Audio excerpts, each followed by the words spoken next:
Rent to rent, what are the pros and what are the cons? In this video, we're going to be discussing what are some of the benefits of doing this rent to rent cash flow strategy versus what are some of the drawbacks with doing this rent to rent cash flow strategy. Now, if you're a property investor, a landlord, or someone that's looking to grow your portfolio but is actually considering doing a more creative cash flow strategy and you're considering doing rent to rent, then this video is for you. If you're watching this video and you're wondering who on earth am I just want to first welcome you to the show because this is the Successful Property Investment Secret Show, the #1 resource for helping you go further, faster in your property investing journey. Each week we'll be discussing some of the useful strategies, resources, and insights used by some of the UK's top successful property investors, and then help doing it because I want to help you cut the learning curve when it comes to helping you to achieve your property goals. So if it's your first time to the channel, then you should definitely consider subscribing. And that way you'll be able to stay up to date with the latest content as and when it comes out. And again, if you're wondering who on earth am I, my name is Azir Thatcher. I am a property source based in Plymouth in Devon, and I find investment properties for both myself and my clients all over the UK. And I use my time, knowledge, experience, and expertise, as well as my digital marketing skills, to source great investment opportunities and partner with people that have the cash and are looking for a better return than what they're getting from the banks at the moment. So I also have people coming to me because of my digital marketing expertise, asking quite simply, can you help me get more customers from the internet for my business so I can grow? So with that being said, let's kind of jump into the show. By the way, if you're watching this live, then please do say hello, give me a thumbs up or something. I can see you in the comments there. And if you are watching this on a replay, please leave the hashtag replay so I know that you've watched it. So I'm going to give you 4 of what I think are quite important benefits, and then I'll talk about the cons with regards to rent to rent. I'd love to know in the comments, are you doing rent to rent or considering it? Are you doing SA or considering it? Let me know in the comments below. But the first thing with regards to rent is the seed capital, the money that's required to actually get involved, get started, and get going. If you look at that compared to an HMO, a standard HMO that you'd have to buy, you typically are going to put down a 25% deposit so that you can acquire a buy-to-let mortgage. So the bank will give you 75% of what the total cost of the house, purchase price of the property is that you're going to buy. Typically, because these are larger houses, they tend to have come with a larger price tag. So you're having to find 25% plus all these other legal fees and stuff like that as well. So it can be quite a lot of money.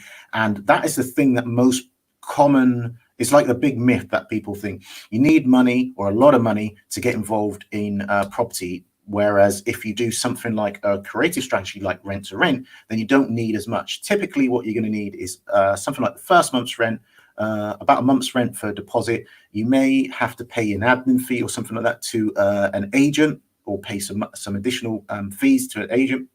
But those are the 3 things that are mainly needed. Now, you may need some stuff to put towards like furnishing, doing up the place a little bit, but that's regardless to whether you're buying an HMO or buying or getting a rent-to-rent property, you're still going to need some kind of money for soft furnishings and decorations and stuff like that anyway. But in the main, that's one of the big things, is the low seed capital to get started in comparison to getting an HMO. If you're wondering what an HMO is, that is basically a large shared house. Think of a student accommodation or a house where professionals share. And if you're wondering what rent to rent is, then go and check out one of my other videos and we'll go into that. I've covered that in more detail. Now, the second thing with regards to the rent to rent strategy and why it's so popular and why it's quite good and why you should potentially consider it is to do with the low expertise. Like if you consider, you have to go to university for about 4 years in order to come out and actually be a professional in whatever it is that you're doing. Well, with regards to rent, the smart people go on a training course and actually learn the ins and outs of it properly. But there are some fly-by-night kind of rebels out there that want to go out there and just get involved and get going. And that's the ability, one of the kind of pluses, as it were, with regards to rent, is you don't have to be a rocket scientist to understand it. You're leasing a property off of a landlord for a fixed sum of money, and then you are renting it out on a room by room basis to tenants. You've got to find tenants and all that other kind of stuff. There's obviously some legislations that are coming in, rules that are coming in, and this is why it's important to get educated. But you don't need to spend 4 years doing a university degree in order to be a landlord and be able to do rent to rent. So low expertise level is what I mean there. So the third thing is with regards to, you don't need a great credit rating. You don't need to have huge deposits, which is great, but you don't need to have stellar credit rating. So if you're going to go and buy a property, let's say you manage to somehow cobble together the 25% deposit and all the rest of it. When you go to bank to kind of get some money, if you don't have a history of being a landlord, they can be reluctant to lend you the money. If you don't have a really nice, good, high credit rating, or maybe you're new to the country and you don't have a very good credit history, what tends to happen is the interest rates that they'll charge you can be so high that it prohibits you from even really making a go of this. You don't really it's not really worth your time. You're not really going to make any money because of the outgoings if you're buying an HMO, right? Whereas if you're doing a rent to rent, you just have to agree with the landlord a set fixed amount of money, and then you're away. So you don't have, it doesn't matter on your credit rating what it is.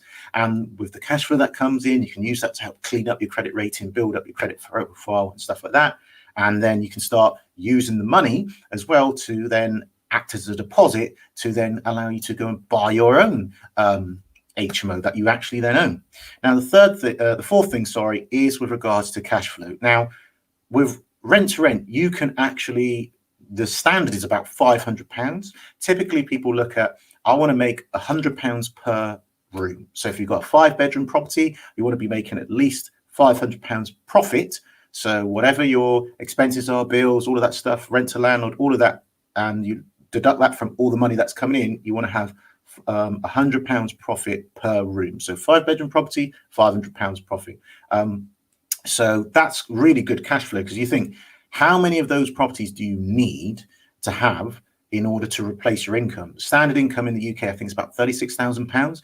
So that's roughly about £3,000 a month. So, you know, you'd need 6 rent-to-rent properties and you've replaced your salary. And again, considering you didn't have to have large deposits, considering you didn't have to have massive squeaky clean credit rating and stuff like that, that's pretty good, and it's quite an achievable thing. And if you're already in property, then having a rent-to-rent, you've already got the management in place. Having a rent-to-rent on board allows you to then just have another thing that brings in money that, as I said, you can use as a deposit builder for you. Now, it's not all rainbows and unicorns and stuff like that. If you've been doing rent-to-rent at all, I'll come on to some of the things to watch out for. Got a couple of people on here I want to give a quick shout out to. Linda, hello, nice to see you there. I understand that you're considering doing service accommodation. Really good, actually, because obviously with rent to rent, typically you're looking to get a 5 or more bedroom property for the numbers to work. As I said, £500 a month is probably going to be worth it. Anything less than that is probably not going to be worth the headache. With service accommodation, you don't have to have a 5-bedroom house. You can actually have a studio flat, 1-bedroom flat, 2-bedroom flat. You could even go with 3 bedrooms or whatever, but you can go with a smaller size property, which means less outgoing, and because people are paying on a per room night, if you can achieve 70% occupancy or thereabouts, that's some really fantastic money coming in.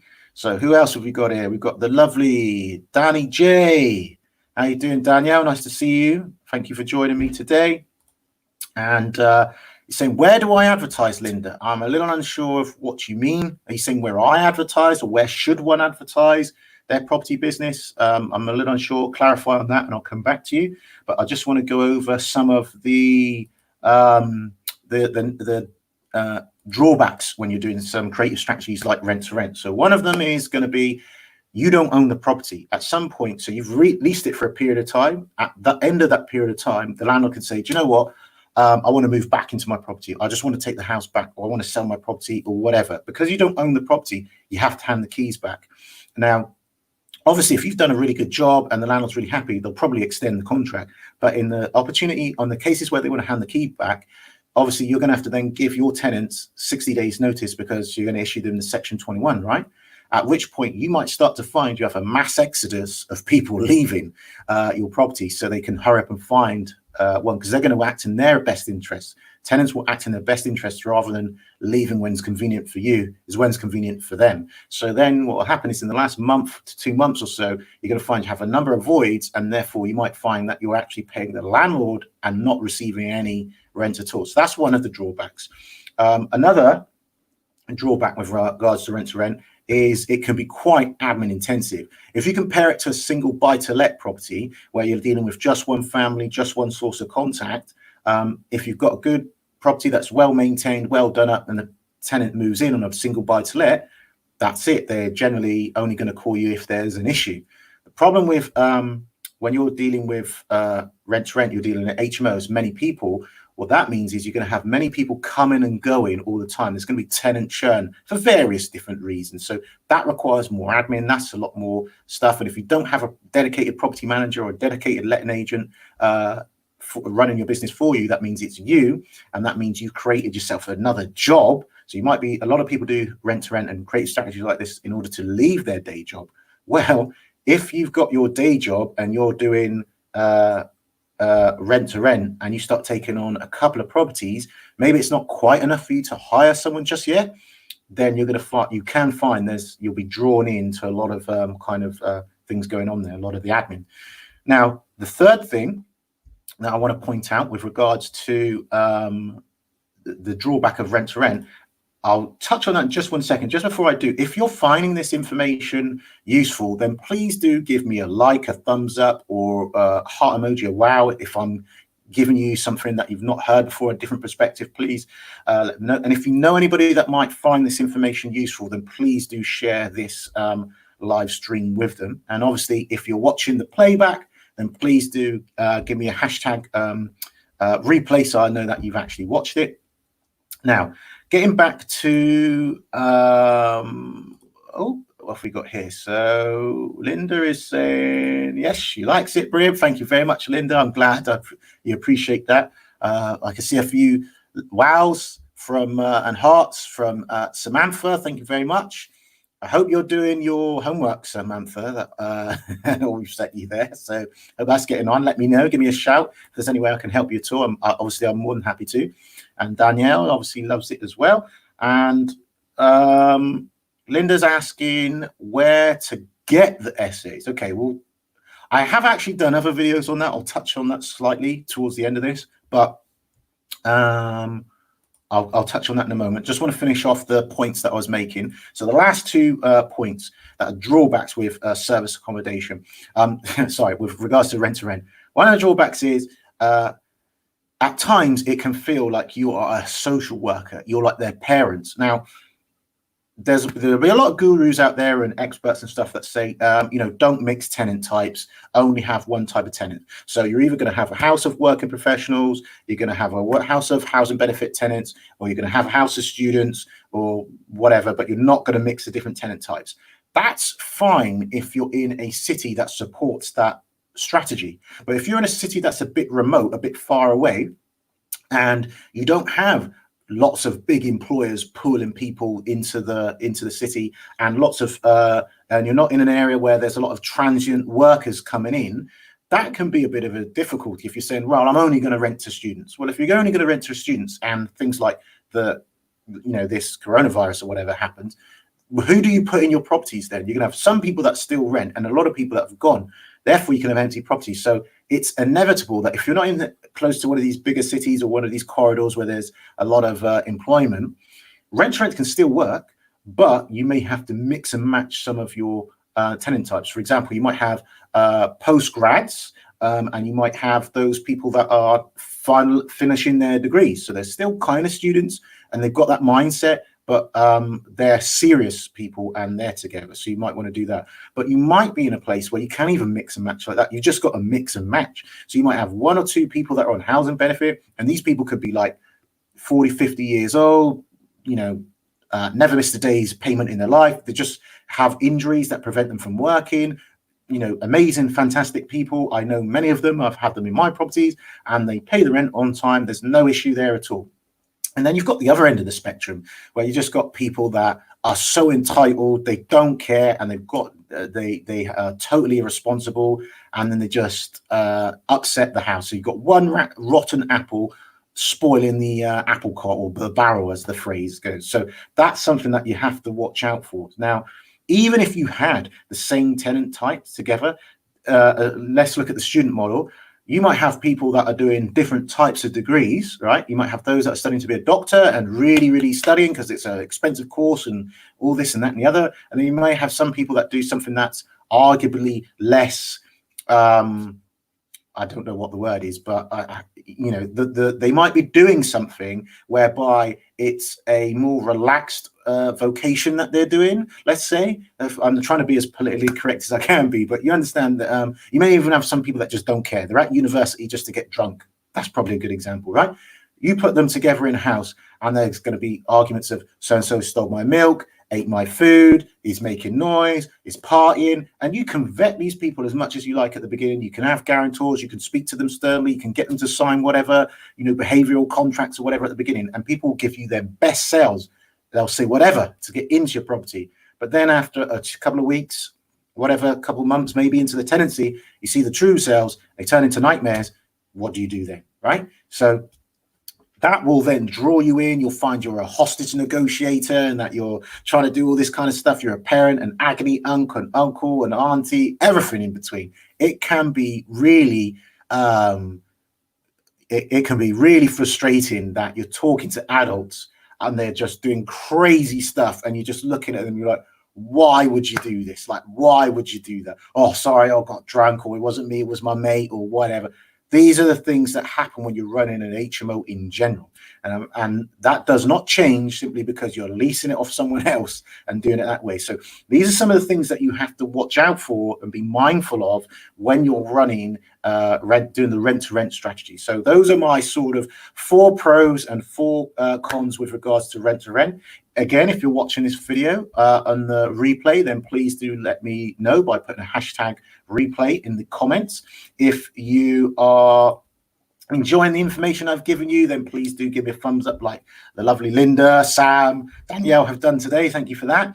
And if you know anyone that would find this useful, this video or the information in this video useful, then please do let them know about it, because knowledge is power, and we can empower each other by just sharing more knowledge. I hope you found this information useful. Now, to go back and answer the last couple questions. So thank you, Linda, for sharing. I don't mind if you do it right this minute or you do it after the stream. That's absolutely fine. It's all about sharing the knowledge. And you've asked the question of where do you get those essays. So there are a number of places that you can get them. I'm a fan of direct marketing. So one of the ways I do that is I use video marketing to do that. So I'll create shorter videos and market and reach out to those people. I'll use Facebook ads primarily to kind of reach out to those landlords and let them know that I've got a service that can solve their problem. So I'll make a video to speak to their problem and look to solve their problem and get that video in front of those people.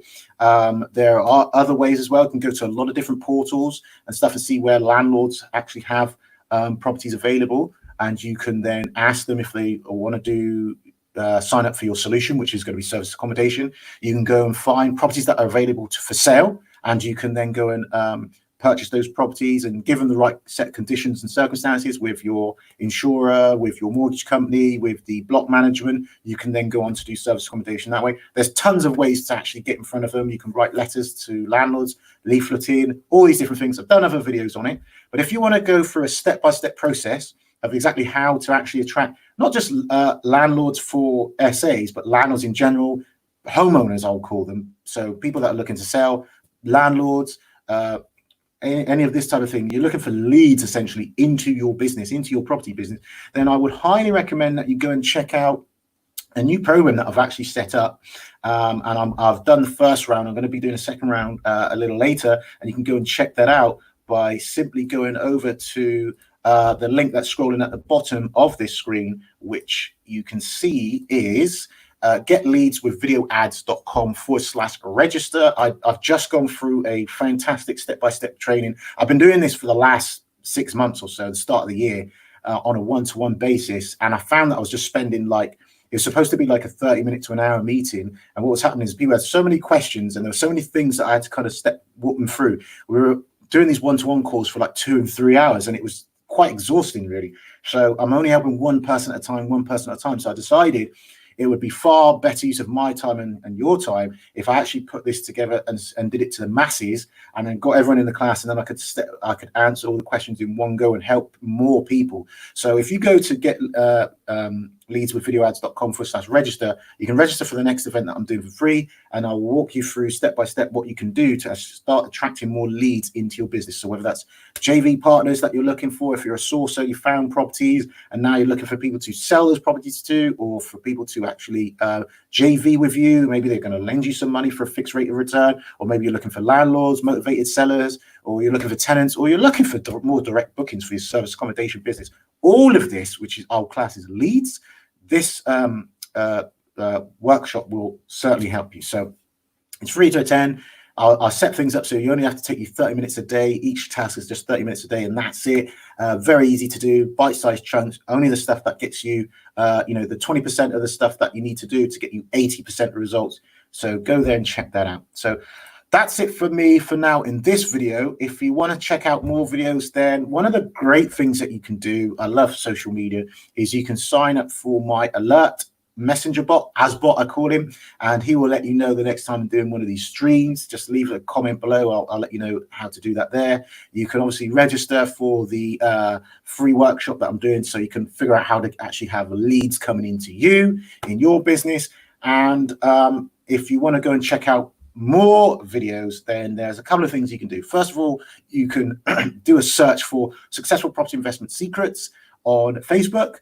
You can join the Facebook group. You can see our page there where there's more videos, or you can go on to YouTube channel where I've got interviews with industry experts, where I'm really asking them questions and grilling them questions and twisting their arm and getting them to answer the most important questions that you've posed. And one of the easiest ways to get there directly is if you just type in successfulpropertyinvestmentsecrets.com/YT, put that all in lowercase into your browser. That will take you directly to the YouTube channel, where you'll see the interviews of a lot of these guest experts that I've done. A lot of them are millionaires, multimillionaires, and I've asked them a number of questions of, okay, it's fine for you to be a millionaire and you use all these strategies, but if you had no money or started again from scratch and you were to start again, what would you do? What are the steps that you do? And you could check that out, the answers, the responses to those questions on the YouTube channel there. So that is pretty much all my shameless promotion there. I'm glad you've enjoyed it today there, Linda. Very grateful for you to be on. Also yourself there, Danielle, as well. I see there, and there's many others that are watching this on the stream as well. Some, I guess, are a lot more shyer than others to say hello or whatever. That's fine. I really appreciate you interacting, because it's nice to get feedback and stuff like that. So, yeah, thank you very much, Linda, for all of that kind of good feedback there. And again, if you found this video useful, please do give me a thumbs up or a wow. It helps all with the algorithm as well, so it helps more people to see it. Please do share this video with anyone that you think might find this useful. And that's it from me for now. I'll see you in the next video. Bye for now.